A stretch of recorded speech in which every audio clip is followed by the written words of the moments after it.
Hi students. तो आज हम शॉर्ट वीडियो लेकर के आ गए प्रकाश के परावर्तन से संबंधित, जिसमें हम एक बहुत इंपॉर्टेंट बात करने वाले हैं। ध्यान से सुनिएगा। इस आवर्धन या रैखिक आवर्धन को बतलाने से पहले हम कुछ बात समझाने जा रहे हैं, जो ध्यान से सुनिए, बहुत ज्यादा इंपॉर्टेंट है, जिसमें अक्सर आप कंफ्यूज रहते हैं। जैसे वास्तविक प्रतिबिंब तो उल्टा, काल्पनिक तो सीधा। ये बात दिमाग में घूमते रहता है। 10th क्लास में इतना बार बतलाया गया इस चीज को कि आपके दिमाग में बस घूमते रहता है कि वास्तविक तो उल्टा, काल्पनिक तो सीधा। नहीं, हमेशा ऐसा नहीं होता है। बस एक दर्पण या एक लेंस के द्वारा बना हुआ जो प्रतिबिंब होता है वह वास्तविक तो उल्टा और काल्पनिक तो सीधा होता है। माइंड इट, ध्यान से सुनना बच्चों। एक दर्पण या एक लेंस के द्वारा, सिर्फ एक दर्पण रहेगा उसके द्वारा जो प्रतिबिंब बनेगा, या सिर्फ एक लेंस रहेगा उसके द्वारा जो प्रतिबिंब बनेगा, वह वास्तविक तो उल्टा और काल्पनिक तो सीधा।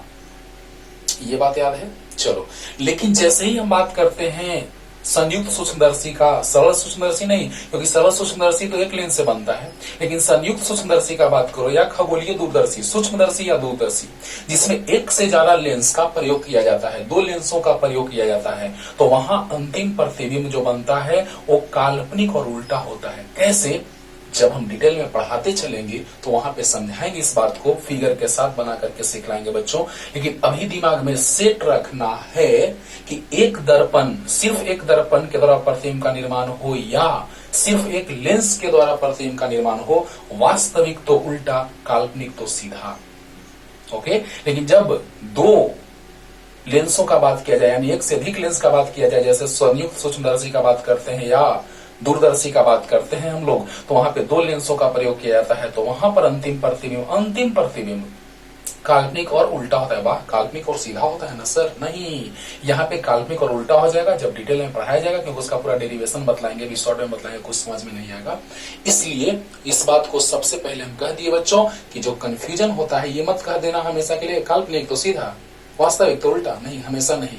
कब? जब एक दर्पण या एक लेंस के द्वारा प्रतिबिंब बनेगा तब। याद हो गया होगा? चलो बच्चों, अब ध्यान दीजिए, हम बात करने जा रहे हैं आज आवर्धन या रैखिक आवर्धन का।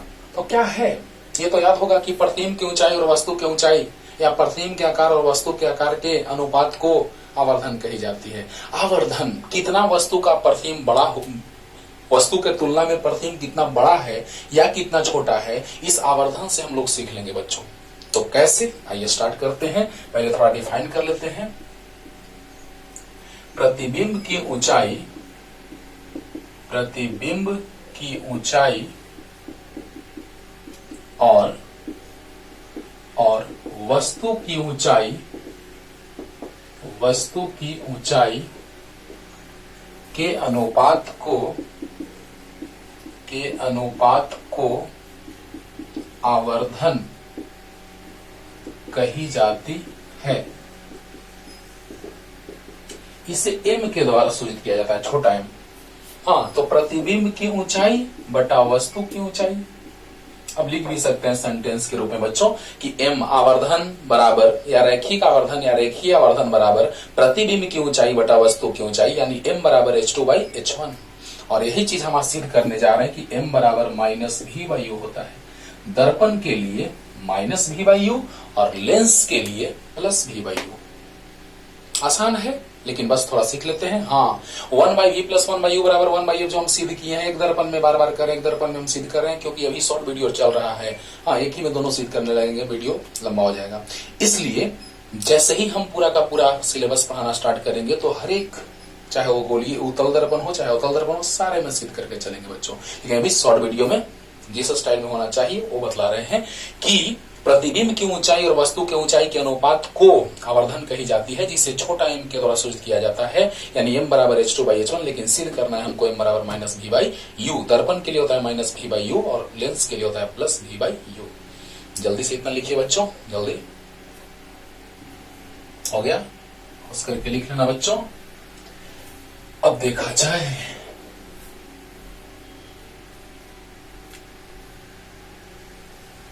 अभी तो एक दर्पण के द्वारा हम प्रतिबिंब का निर्माण कर रहे हैं, और 1/v + 1/u बराबर 1/f वाला देखना उसी का आधा है। बस समझना कि वो अगर तुम सिद्ध करना जान गए तो उसी से ही आ जाएगा। बस हम सिद्ध करते हैं tan थीटा से बच्चों। और आइए सामने है, सबसे आसान मेथड है tan थीटा वाला। तो ये है ध्रुव, ये है फोकस और ये है वक्रता केंद्र। अब देखिए बच्चों, हम बोले हैं कि कहीं भी वस्तु रखो, कहीं भी वस्तु रख करके देखो, वो 1/v + 1/u बराबर 1/f सभी के लिए सही होगा। चाहे वो अनंत पर हो, चाहे अनंत और c के बीच हो, चाहे c पर हो, c और f के बीच हो, f पर हो, f के अंदर हो, कहीं भी हो, हर एक के लिए वो सूत्र वैलिड होता है बच्चों। तो हम लोग आसानी के लिए क्या करते हैं कि वस्तु को अनंत और c के बीच रख देते हैं। जब वस्तु को अनंत और c के बीच रखेंगे तो प्रतिबिंब का निर्माण c और f के बीच हुआ था जस्ट पीछे भी। अगर सिद्ध करना 1/v + 1/u बराबर 1/f या आवर्धन, तो चुपचाप इस फिगर को लेना ताकि सबसे आसानी से प्रूफ हो जाए। अब देखो बच्चों, जैसे ही प्रकाश की किरण प्रधान अक्ष के समानांतर जाएगी, बढ़िया, तो प्रधान अक्ष के समानांतर जाती है तो फोकस से गुजरती है परावर्तन के बाद। हाँ सर, ये बात याद है, एकदम याद होगा, बहुत बार बतलाए हैं। ऐसे प्रतिबिंब के निर्माण का ही अगला वीडियो रहेगा, सारे प्रतिबिंब का निर्माण, तब ना क्वेश्चन बनाएंगे, क्वेश्चन भी फील के साथ बनाएंगे बच्चों, ध्यान से। जैसे ही वस्तु अनंत और c के बीच रहेगी तो प्रतिबिंब का निर्माण जो होगा वो c और f के बीच, अनंत और c के बीच वस्तु तो प्रतिबिंब c और f के बीच। लेकिन कैसे?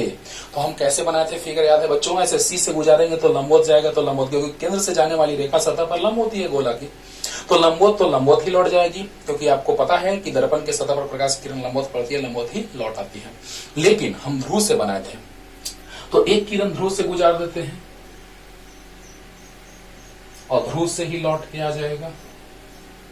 क्या बात है? तो बताइए बच्चों, प्रकाश की किरण ध्रुव से गई और ध्रुव से ही लौट करके आ गई, क्योंकि हम लोग खुद देख रहे हैं कि केंद्र से जाने वाली रेखा सतह पर लंब होती है, तो ये तो खुद लंब है। तो बताइए बच्चों, ये प्रतिबिंब का निर्माण यहाँ पे हो गया, ये है a', b'।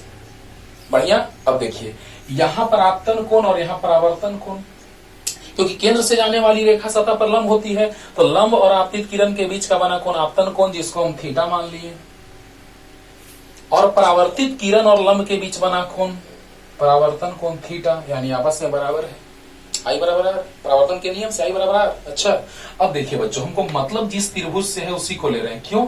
क्योंकि हमको प्रतिबिंब के ऊंचाई, वस्तु के ऊंचाई, प्रतिबिंब की ऊंचाई को h1, वस्तु की ऊंचाई को h1 मान लो बच्चों, और प्रतिबिंब की ऊंचाई को h2 मान लो। तो हमको मतलब है वस्तु के ऊंचाई, प्रतिबिंब के ऊंचाई, वस्तु दूरी, वस्तु की ध्रुव से दूरी वस्तु दूरी, और प्रतिबिंब की ध्रुव से दूरी को प्रतिबिंब दूरी लिखते हैं। बढ़िया। अब देखो बच्चों, यहां पर वस्तु है और उसका प्रतिबिंब यहां बना, छोटा है, उल्टा है, और वास्तव में कटा है। किरणें पीछे काल्पनिक रूप से नहीं जाके कटी है, वास्तव में कटी है, तो वास्तविक प्रतिबिंब उल्टा, यानी एक दर्पण या एक लेंस, आगे लेंस का बात करेंगे धीरे धीरे, तो लेंस, एक लेंस या एक दर्पण के द्वारा बना प्रतिबिंब वास्तविक तो उल्टा, काल्पनिक तो सीधा। लेकिन आगे हम बात बोले हैं कि लेंसों के समूह, जैसे संयुक्त सूक्ष्मदर्शी का बात करें या दूरदर्शी, खगोलीय दूरदर्शी का बात करें, उसमें अंतिम प्रतिबिंब काल्पनिक और उल्टा होता है। ये ऑब्जेक्टिव क्वेश्चन 12th क्लास में पूछा होगा, बहुत इंपॉर्टेंट क्वेश्चन है ये बच्चों। लेकिन जैसे ही हम पूरा डेरिवेशन करेंगे तो पता चलेगा, हाँ सर ये बात सही है। अब देखिए, जिस त्रिभुज से मतलब है उसको लेके चलते हैं, क्योंकि हमको मतलब है h1 से और h2 से और u से और v से, बस हो गया। तो हम इस त्रिभुज को लेके चल देते हैं एक बार और एक बार इसको, यानी जब आप देखेंगे 1/v + 1/u बराबर 1/f का प्रूफ, तो वो भी प्रूफ क्लियर हो जाएगा, ये भी क्लियर हो जाएगा एक साथ। तो उसको जरूर देख लेना बच्चों, और तब ये देखना। हाँ, तो देखो बच्चों, समकोण त्रिभुज कौन सा? समकोण त्रिभुज BAP में, BAP में, समकोण त्रिभुज BAP में tan थीटा सबसे अच्छा एकदम तरीका है बच्चों, सबसे आसान tan थीटा। tan थीटा आता है लंब बटा आधार, लंब हो गया AB और आधार हो गया AP, समीकरण 1। और पुनः किस त्रिभुज में? समकोण त्रिभुज B'(A') में, B'(A') में क्या हो जाएगा बच्चों, बोलिए? तो इस त्रिभुज में चलेंगे तो tan थीटा लंब A'(B') बटा आधार A'(B', समीकरण 2। देखो बच्चों कितना आसानी से सिद्ध करने जा रहे हैं, बोलो। वस्तु अनंत और सी के बीच रहेगा, प्रतिबिंब सी और एफ के बीच बनेगा। एक प्रतिबिंब ऐसा निर्माण करेंगे हम कि प्रतिबिंब का जो निर्माण होगा उसको अनेक तरह से बना के दिखाएंगे कि बुक वाला भाषा तुमको रटना नहीं है, सोच करके पढ़ो, मजा आएगा। ओके, तो जब वस्तु अनंत और सी के बीच होगी तो प्रतिबिंब का निर्माण सी और एफ के बीच होगा, जो वस्तु के आकार से छोटा, उल्टा और वास्तविक होगा। अब सोचिए, tan थीटा बराबर लंब बटा आधार, तो लंब एपी आधार, लंब एबी और आधार एपी। tan थीटा लंब एडस बीडस आधार एडस पी। वाह, एलएचएस बराबर तो आरएचएस बराबर, तो समीकरण 1 और 2 से, तो बोलिए बच्चों एलएचएस बराबर तो आरएचएस बराबर, तो एबी बटा एपी बराबर एडस बीडस बटा एडस पी। एकदम वही जो पीछे प्रूफ किया 1/v + 1/u बराबर 1/a, उसका आधा पार्ट है बच्चों, देखना ध्यान से। जल्दी से इतना लिखिए, इसमें कोई डाउट नहीं रहा होगा, जल्दी लिखा जाए, जल्दी पॉज करके लिख लीजिएगा बच्चों। अब देखिए, तो ए बी, अब चिन्ह परिपाटी से, चिन्ह परिपाटी लगाना जरूरी है। चिन्ह परिपाटी से क्या होगा बच्चों, देखिए तो ए बी ऊपर है तो प्लस H1, एपी ध्रुव के पीछे है तो माइनस यू। अरे ऊपर प्लस, ध्रुव के ऊपर प्लस, नीचे माइनस, आगे प्लस पीछे माइनस, तो ए बी ऊपर है, प्रधान अक्ष के ऊपर प्लस, नीचे माइनस, और ध्रुव के आगे प्लस और पीछे माइनस। तो बताइए बच्चों, एपी जो है, एपी और ध्रुव के पीछे है तो माइनस यू, एडस बीडस नीचे है तो माइनस H2, और एडस पी ध्रुव के पीछे है तो माइनस भी।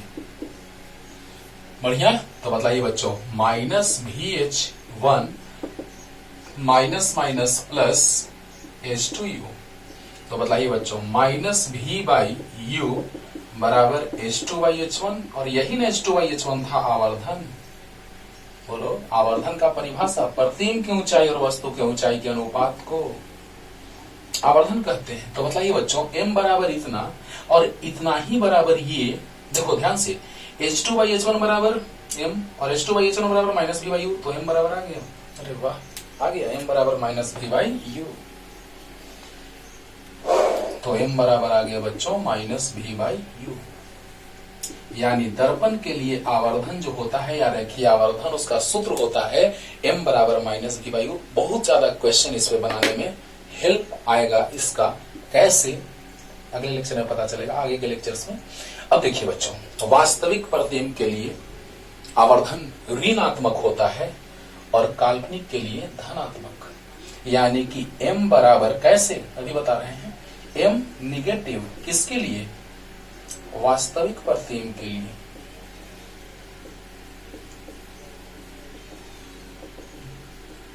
के लिए और m पॉजिटिव काल्पनिक प्रतिबिंब के लिए।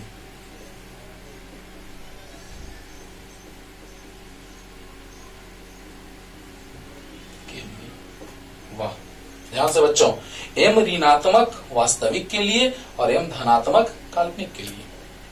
और सोच के जरा सा देखिए कि आखिर ये आया होगा कैसे, m ऋणात्मक वास्तविक तो ऋणात्मक, काल्पनिक तो धनात्मक। जल्दी से पहले इतना लिखिए और इसको क्लियर कर रहे हैं कैसे। ऐसे भी आप शॉर्ट में समझ सकते हैं बच्चों कि वास्तविक तो उल्टा, हाँ ऐसे आप देखिए m बराबर H2/H1, समझिएगा, एक बार में क्लियर ऐसे कर देते हैं। जल्दी जल्दी लिखिए, पहले देखिए तो बच्चों, यहां से क्लियर करते हैं, m बराबर H2/H1, वास्तविक माने उल्टा, ये वास्तविक है तो उल्टा है, नीचे तो माइनस H2 माइनस और H1 ऊपर प्लस, तो माइनस बटा प्लस माइनस आएगा बच्चों। वाह सर, समझ में आ गया। ध्यान से बच्चों, m बराबर होता है H2/H1 या माइनस V/U।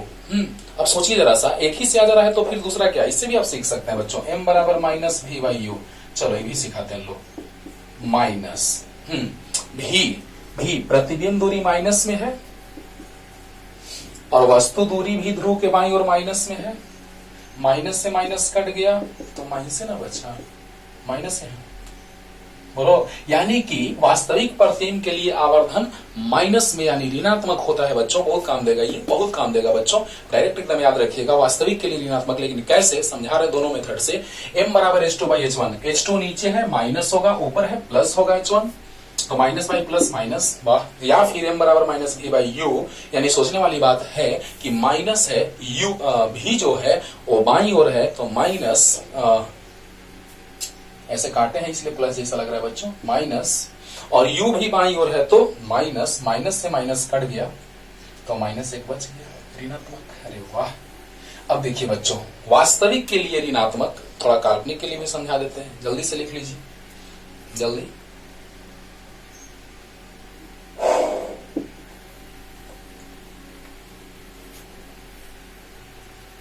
अब देखिए, काल्पनिक मतलब सीधा।